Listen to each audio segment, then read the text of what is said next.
நம் தேவனாகிய இயேசு கிறிஸ்துவினால் உங்களுக்கு கிருபையும் சமாதானமும் சந்தோஷமும் உண்டாவதாக. பரலோகத்து பலிபீடத்தை குறித்து வெவ்வேறு காரியங்களை பார்த்துட்டு இருக்கோம். முக்கியமா அதனுடைய தன்மையை குறித்து பார்த்துட்டு இருக்கோம். அதன் சாயலாகவே பூலோகத்து பலிபீடமானது உண்டாக்கப்பட்டிருக்கு. அப்போ அந்த பலிபீடத்துடைய தன்மையும் பரலோக பலிபீடத்திற்கு ஒத்ததாகவே இருக்கும். அந்தபடியாக இன்றைக்கு நாம பரலோக பலிபீடத்தை குறித்து பார்க்கவிருக்கிற வேத பகுதி வெளிப்படுத்தின விசேஷம் 8வது அதிகாரம் வசனம் 5. Revelation chapter 8 verse 5. பின்பு அந்த தூதன் தூப கலசத்தை எடுத்து அதை பலிபீடத்து நெருப்பினால் நிரப்பி பூமியிலே கொட்டினான். உடனே சத்தங்களும் இடிமுழக்கங்களும் மின்னல்களும் பூமி அதிர்ச்சியும் உண்டாயின.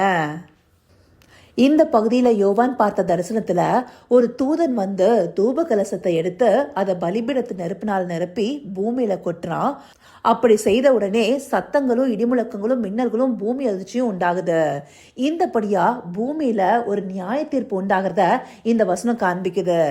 இதுல துவக்கத்துல தூதன் ஒரு தூப கலசத்தை எடுக்கிறான் இல்லையா, அது என்னங்கிறத குறித்து இதே அதிகாரம் 3 மற்றும் 4வது வசனத்துல பார்க்கும்போது பரிசுத்தவான்களுடைய ஜெபமானது தேவனுடைய சமூகத்துல தூப வர்க்கமா இருக்கு. பரிசுத்தவான்கள் நீதிக்கு வேண்டி தேவனிடத்துல ஏறெடுத்த ஜெபங்கள் எல்லாமே தூப கலசமாக தேவனுக்கு முன்பாக புகையாக எழும்புது. அந்த தூப கலசத்தை தூதன் எடுத்து பலிபீடத்துடைய நெருப்பினால நிரப்புகிறாரு. பலிபீடமானது எப்பொழுதுமே எரிந்து கொண்டு இருக்குதுங்கிறத நாம பூலோகத்து பலிபீடத்தை குறித்து பார்த்த பகுதியில வாசிச்சிருக்கோம் இல்லையா.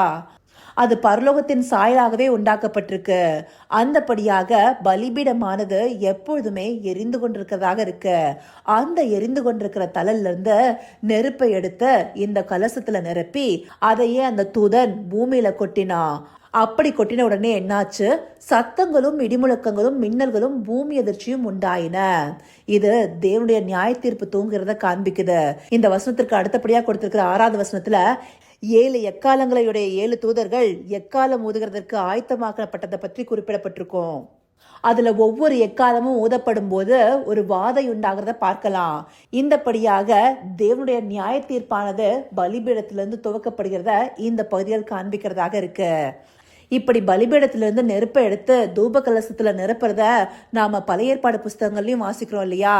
லேவியராகமம் 16வது அதிகாரம் 12வது வசனத்துல பார்த்தோம்னா, கர்த்தருடைய சந்நிதியிலிருந்து பலிபீடத்தின் மேல் உள்ள நெருப்பு தன்னிலிருந்து தூப கலசத்தை நிரப்பி பொடியாக்கப்பட்ட சுகந்த தூப வர்க்கத்தினால தன் கைப்பிடிகளை நிறைய எடுத்து திரைக்கு உட்புறமாக கொண்டு வந்துன்னு சொல்லப்பட்டிருக்கோம். அந்தபடியாக அந்த நாட்கள்ல பிரதான ஆசாரியர்கள் இந்த பூலோகத்திற்குரிய ஆசாரிப்பு கூடாரத்துல பலிபீடத்து நெருப்புல இருந்து தூப கலசத்தை நிரப்பி அதை திரைக்கு உட்புறமாக, அதாவது மகா பரிசுத்த ஸ்தலத்திற்குள்ளார கொண்டு போகிற விதமா இருக்கும்.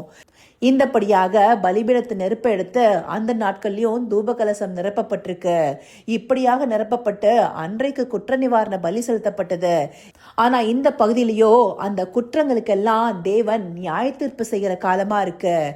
இப்படியாக பலிபீடத்திலிருந்து நியாய தீர்ப்பு துவங்குறதுங்கிறத நாம வெவ்வேறு பகுதிகளில் பார்க்கலாம். நாம கடந்த நாட்கள்ல கூட எசேக்கியேல் புஸ்தகத்துல வாசிச்சோம் இல்லையா. எசேக்கியேல் 9வது அதிகாரம் 2வது வசனத்துல 6 புருஷர்களும் அவங்களோடு கூட சணல் நூல் அங்கி தரித்த இன்னொரு புருஷனும் மைக்கூட்டை பிடித்து கொண்டு நிற்கிறாங்க இல்லையா. அவங்க பலிபீடத்தண்டை நின்று அங்கிருந்து தேவனுடைய நியாய தீர்ப்பை எருசலேமுக்குள்ளார துவங்குறத பார்த்தோம். அந்த பகுதியும் பலிபீடத்தையும் நியாய தீர்ப்பையும் குறிக்கிறதாக இருக்கு இல்லையா. அங்க மாத்திரம் இல்ல, ஆமோஸ் 9வது அதிகாரம் 1 வசனத்தை எடுத்துட்டோம்னா, ஆண்டவரை பலிபீடத்தின் மேல் நிற்க கண்டேன்னு சொல்லப்பட்டிருக்கும். அங்கேயும் ஒரு நியாய தீர்ப்பு செய்யப்பட்டிருக்கும். இந்தபடியாக பலிபீடமானது நியாய தீர்ப்பையும் குறிக்கிறதாக இருக்கு. பரலோக பலிபீடத்தை குறித்து நாம பார்த்த 1வது நாள்ல ஏசாயா தீர்க்கதரிசியினுடைய வாய சேராபீன்கள்ல ஒருத்தர் பலிபீடத்தின் அக்கினியிலிருந்து ஒரு தள்ள எடுத்துட்டு வந்துதான் பரிசுத்தமாக்குறாரு. அப்படி அந்த பலிபீடத்தின் அக்கினி பரிசுத்தப்படுத்துவதற்கு ஏதுவாகவும் இருக்கு, அதே நேரத்துல நியாய தீர்ப்பை தூக்குறதாகவும் இருக்கு. வெளிப்படுத்தின விசேஷம் 16வது அதிகாரம் 7வது வசனத்துல பலிபீடத்தில் இருந்த வேறொருவன், ஆம், சர்வ வல்லமையுள்ள தேவனாகிய கர்த்தாவே, உம்முடைய நியாய தீர்ப்புகள் சத்தியமும் நீதியுமானவைகள் என்று சொல்ல கேட்டேன். இங்கேயும் பலிபீட தண்டையில நியாய தீர்ப்பை பற்றி வெளிப்படுத்தின காரியத்தை நாம வாசிக்கிறோம். அப்படி பலிபீடத்தின் இன்னொரு தன்மையானது நியாய தீர்ப்பை வெளிப்படுத்துகிறதாக இருக்கு. இதை நாம சிலுவை என்னும் பலிபீடத்தை வைத்து பார்க்கும்போது நியாய தீர்ப்பானது தேவனுடைய வீட்டிலே துவங்கும் காலமா இருக்கு. முந்தி நம்மிடத்துல அது துவக்கினால் தேவனுடைய சுவிசேஷத்திற்கு கீழ்ப்படியாதவர்கள் முடிவு என்னமா இருக்கும்னு சொல்லப்பட்டிருக்கு. தேவனுடைய சுவிசேஷம் எங்க ஆரம்பிக்குது? சிலுவையின் பலிபீடத்திலிருந்து. அந்த சுவிசேஷத்தை அறிந்து கொண்ட நாம சரியாக நடந்து கொள்ளாத பட்சத்தில் நம்மிடத்திலிருந்தே நியாய தீர்ப்பானது துவக்கப்படும். இதையே 1 பேதுரு 4:17 குறிப்பிடுது. இந்தபடியாக பலிபீடமானது நியாய தீர்ப்பை குறிப்பாக உணர்த்துகிறதாக இருக்கு.